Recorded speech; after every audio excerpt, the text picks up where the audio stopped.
अच्छा, कॉरल के इस आखिरी ट्यूटोरियल के अंदर बेसिकली मैं आपके सामने कॉरल में मौजूद आखिरी टूल्स जो है वो मैं इंट्रोड्यूस करने जा रहा हूँ।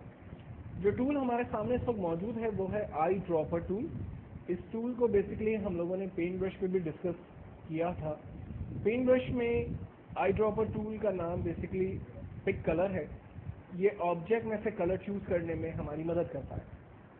मिसाल के तौर पर फाइल, इंपोर्ट, और यहाँ पर मैं एक पिक्चर इंपोर्ट कर लेता हूँ और मैं चाहता हूँ कि इस पिक्चर में जो कलर अवेलेबल हैं उन कलर में से मैं किसी कलर को चूज़ करूँ। तो मैंने आई ड्रॉपर टूल सेलेक्ट किया और लाइक इसके हेयर्स को मैं सेलेक्ट करता हूँ। तो आप देखें इसके हेयर के जो कलर थे वो यहाँ मेरे पास आ गए। अगर मैं इसकी टी शर्ट के कलर को चूज़ करता हूँ तो टी शर्ट कलर आ गए, स्किन को चूज़ करता हूँ तो स्किन कलर आ गए। और कलर चूज़ करने से फ़ायदा ये होता है कि अगर आप किसी ऑब्जेक्ट के अंदर इस कलर को ड्रॉप करना चाहें यानी फिल करना चाहें तो आप इस आई ड्रॉपर टूल के बराबर में पेंट बकेट टूल है वो सिलेक्ट करते हैं और ऑब्जेक्ट में वो कलर फिल करते हैं। इसका मतलब ये हुआ कि आई ड्रॉपर टूल की मदद से हम लोग कलर चूज़ करते हैं, जबकि पेंट बकेट टूल की मदद से हम कलर फिल कर सकते हैं।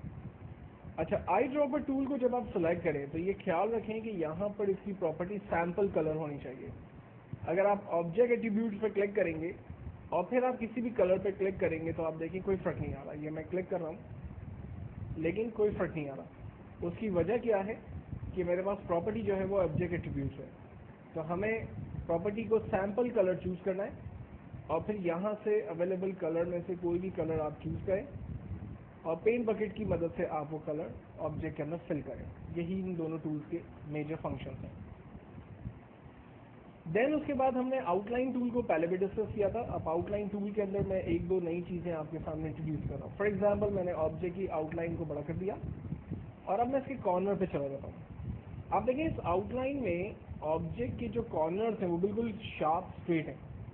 अगर मैं चाह रहा हूँ कि इसकी कॉर्नर्स जो है वो गोल हो जाए तो हम पेन टूल सेलेक्ट करते हैं और इसके पहले ऑप्शन पे जाते हैं यानी आउटलाइन पेन डायलॉग, जिसकी शॉर्टकट है F12। अब इसको हम पहले भी देख चुके हैं। ऑब्जेक्ट की थिकनेस को बढ़ा कम कर सकते हैं, ऑब्जेक्ट की लाइन स्टाइल को यहाँ से हम चेंज कर सकते हैं, फाइनली ओके करते हैं, वो तमाम चीज़ें अप्लाई हो गई। अच्छा, मैं F12 की प्रेस करके इसकी प्रॉपर्टी को स्ट्रेट ही कर देता हूँ और आपको ये बताता हूँ कि अगर इसके कॉर्नर हमें स्ट्रेट नहीं चाहिए, राउंड चाहिए, तो हम इसके कॉर्नर की पोजीशन को सेकंड ऑप्शन चूज़ करते हुए ओके करते हैं। अब आप देखें इसके जो कॉर्नर्स हैं वो यहाँ से राउंड हो चुके हैं। मैं जूम और बड़ा कर देता हूँ ताकि क्लियर जो है वो समझ में आ सके। देन उसके बाद हम F12 करते हैं और यहाँ पर कॉर्नर को कट कर देता हूँ मैं। ये देखें कॉर्नर की जो पोजीशन है वो कट हो चुकी है। तो ये तीन डिफरेंट प्रॉपर्टीज़ हैं हमारे ऑब्जेक्ट की। लाइन स्टाइल को आप अपने हिसाब से चेंज कर सकते हैं। शिफ्ट F4 करने से फिट टू पेज हो जाएगा। इस ऑब्जेक्ट को मैं डिलीट करता हूँ और फॉर एग्जांपल यहाँ पर मैं कोई टेक्स्ट टाइप करता हूँ और सेम प्रॉपर्टी को मैं इस टेक्स्ट के ऊपर अप्लाई करना चाहता हूँ। रेंज बनाने के बाद ऑब्जेक्ट का फॉन्ट हम चेंज कर लेते हैं और उसकी पहले लाइन बड़ी कर देते हैं और फिर F12 सेलेक्ट करके इसकी लाइन को राउंड कर देते हैं। अब आप देखें ऑब्जेक्ट के जो कॉर्नर से वो राउंड हो चुके हैं।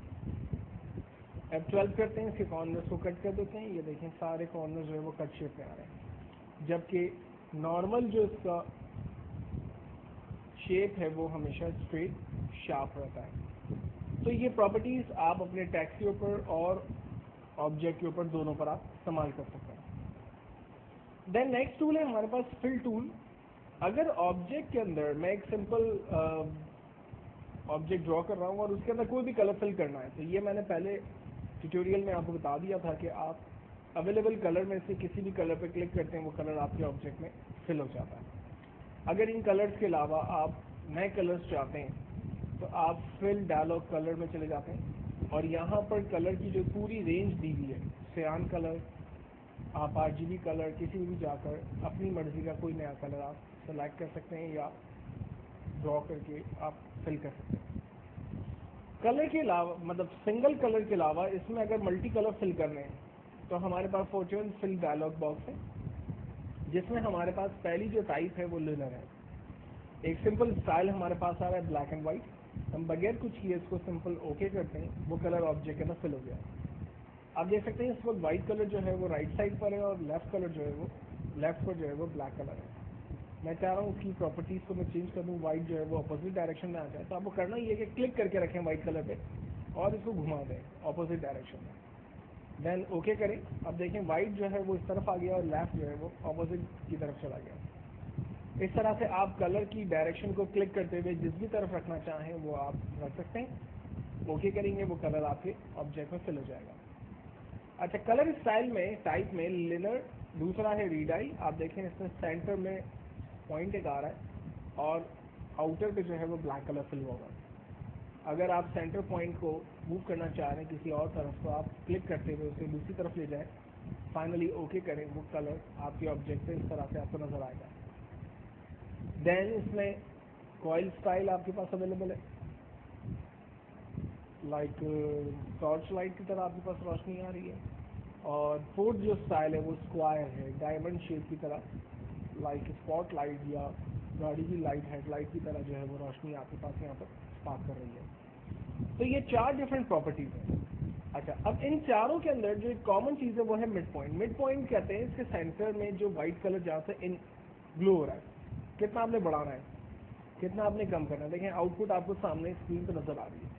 जो भी आप मिड पॉइंट सेट करेंगे, ओके करेंगे, वो आउटपुट आपको फाइनली नजर आएगा। अगर आप मिड पॉइंट को बढ़ा देते हैं यहाँ से तो आपका जो वाइटनेस है वो ऑब्जेक्ट में बहुत ज़्यादा बढ़ गई है। तो ये डिपेंड, और ये चारों के ऊपर अप्लाई करता है। ये देखें कॉइल के ऊपर भी मिड पॉइंट अवेलेबल है, ठीक है। अगर आप इसमें रीडायल में चले जाते हैं, सेंटर पॉइंट है, इसको भी कम और ज़्यादा कर सकते हैं। तो ये डिपेंड करता है आप किस तरह से इस पर काम करना चाहते हैं। अगर आप मल्टी कलर इसमें फिल करना चाहते हैं, इस वक्त तो हमारे पास ब्लैक और वाइट 2 ही कलर आ रहे हैं। ये देखें 2 कलर्स अवेलेबल है, फ्रॉम और टू, ब्लैक और वाइट। अच्छा, अगर मैं रेड के साथ येलो शेड जो है वो अप्लाई करना चाह रहा हूँ तो मैंने रेड और येलो शेड को सेलेक्ट किया और फाइनली ओके किया, वो कलर इस पर अप्लाई हो गया। अब इसमें देखें रेड और येलो का कॉम्बिनेशन बन के हमारे पास शेड आ रहे हैं। अगर मैं कॉइल स्टाइल ले लेता हूँ तो आप देखें रेड और येलो का कॉइल स्टाइल बन रहा है।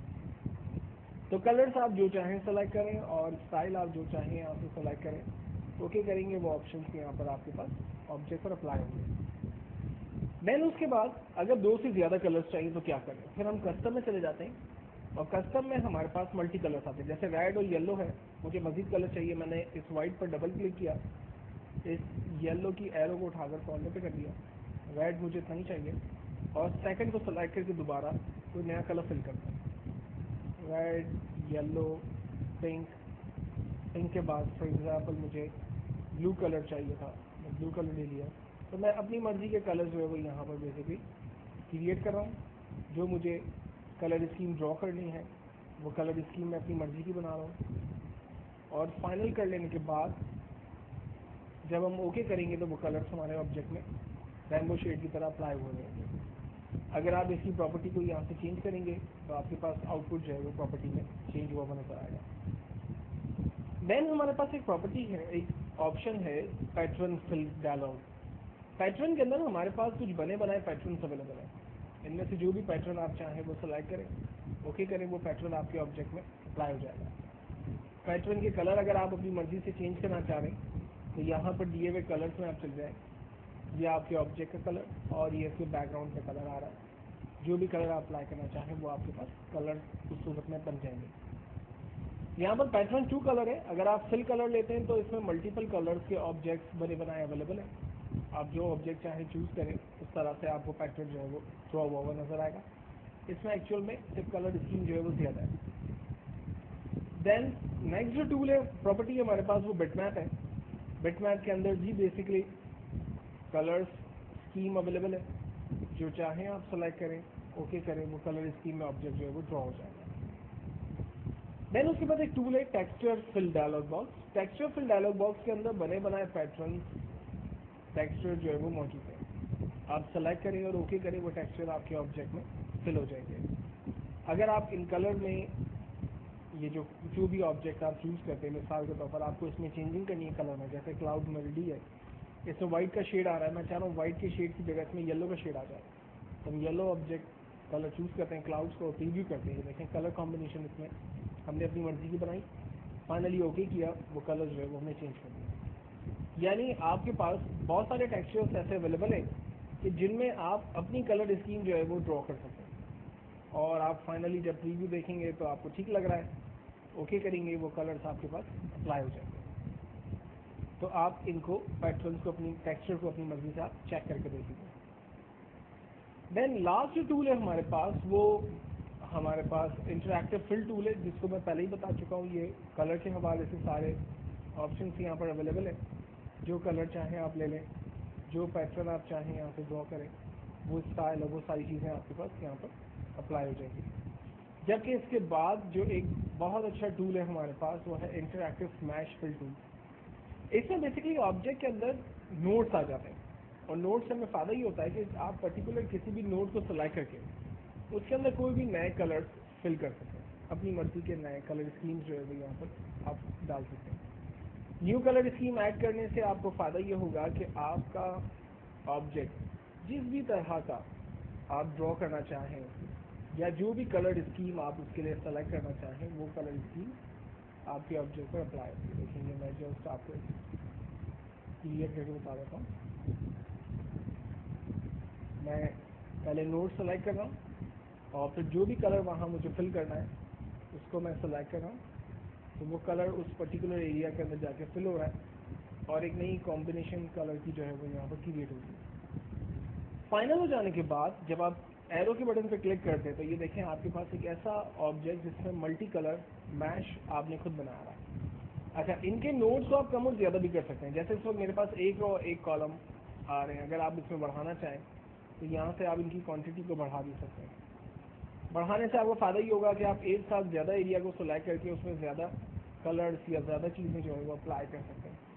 ठीक है, तो ये ऐसा नहीं है कि आप किसी पर्टिकुलर ऑप्शन को चूज़ करें और उसके अंदर ही सिर्फ कलर फिल करें, आप मल्टीपल काम भी कर सकते हैं। अगर आप इनकी क्वांटिटी को कम करना चाहें तो आप यहाँ से इनकी रॉज और कॉलम्स की क्वांटिटी को कम कर दें, कलर की मिक्सिंग जो है वो खुद ब खुद क्रिएट हो गई, और एक नया ऑब्जेक्ट विद न्यू कलर्स आपके पास क्रिएट हो गई। तो यहाँ तक पहुँचकर एक्चुअल में कॉरल के तमाम टूल्स मैंने आपके सामने इंट्रोड्यूस कर दिए। नेक्स्ट टूल्स के अंदर, नेक्स्ट ट्यूटोरियल के अंदर मैं आपको कॉरल के कुछ सैम्पल प्रोजेक्ट्स बनाने के लिए बारे में बताऊंगा, ताकि आपको आइडिया हो सके कि अगर विजिटिंग कार्ड, लोगो या ग्रीटिंग कार्ड और इस तरह की चीज़ें या फ्लायर्स अगर हमें ड्रॉ करने हो तो वो तमाम चीज़ें कॉरल पे कैसे बनती हैं।